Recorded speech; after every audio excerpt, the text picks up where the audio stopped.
2024 সালের জুলাই উত্তাল ঢাকা। প্রথমে এটি ছিল ছাত্রদের নিজস্ব দাবির আন্দোলন, কিন্তু সময় যত গড়িয়েছে সেই আন্দোলন ততই ছড়িয়ে পড়েছিল সাধারণ মানুষের মধ্যে। শিক্ষার্থী, শিক্ষক, শিল্পী, লেখক, অভিনেতা, বুদ্ধিজীবী, একসময় নানা শ্রেণী পেশার মানুষ রাজপথে নেমে আসে। ছাত্রদের দাবি ধীরে ধীরে রূপ নেয় সরকার বিরোধী গণ আন্দোলনে।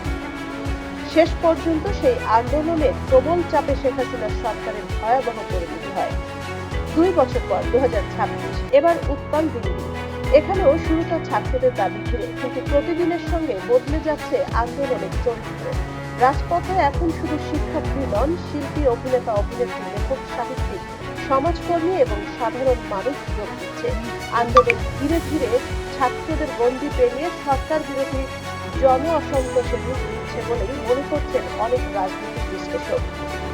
দিল্লির আগুন ছড়িয়ে পড়েছে ভারতের অন্যান্য শহরে। কোথাও বিক্ষোভ, কোথাও সংঘর্ষ, কোথাও নিষেধাজ্ঞা, ইন্টারনেট বন্ধ, রাজপথে ঝরছে শিক্ষার্থীর রক্ত। পরিস্থিতি নিয়ন্ত্রণে প্রশাসনের কঠোর অবস্থানও আন্দোলনের আলোচনা আরো বাড়িয়ে তুলেছে।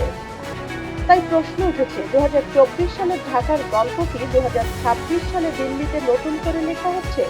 অবশ্য বাংলাদেশ ও ভারতের রাজনৈতিক বাস্তবতা এক নয়। দেশের সাংবিধানিক কাঠামো, আন্দোলনের কারণ এবং রাজনৈতিক প্রেক্ষাপট আলাদা। তাই একটির পরিণতি আরেকটিতেই হবে এমন দাবি করার সুযোগ নেই। তবু ইতিহাস আমাদের একটি শিক্ষা দেয়, যখন একটি ছাত্র আন্দোলনের সঙ্গে সাধারণ মানুষের ক্ষোভ মিশে যায়, তখন সেটি আর শুধু ছাত্র আন্দোলনে থাকে না, সেটি হয়ে ওঠে একটি বৃহত্তর রাজনৈতিক শক্তি।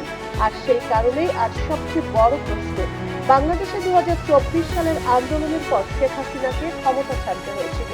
ভারতের এই আন্দোলনে কি শেষ পর্যন্ত নরেন্দ্র মোদী সরকারের জন্য একই রকম বড় রাজনৈতিক চ্যালেঞ্জ হয়ে উঠবে, নাকি ভারতের রাজনৈতিক বাস্তবতা ভিন্ন এক পরিণতি দিতে যাবে? এই প্রশ্নের উত্তর দেবে কেবল সময়। সঞ্জিতা যোশী, সারা বাংলা।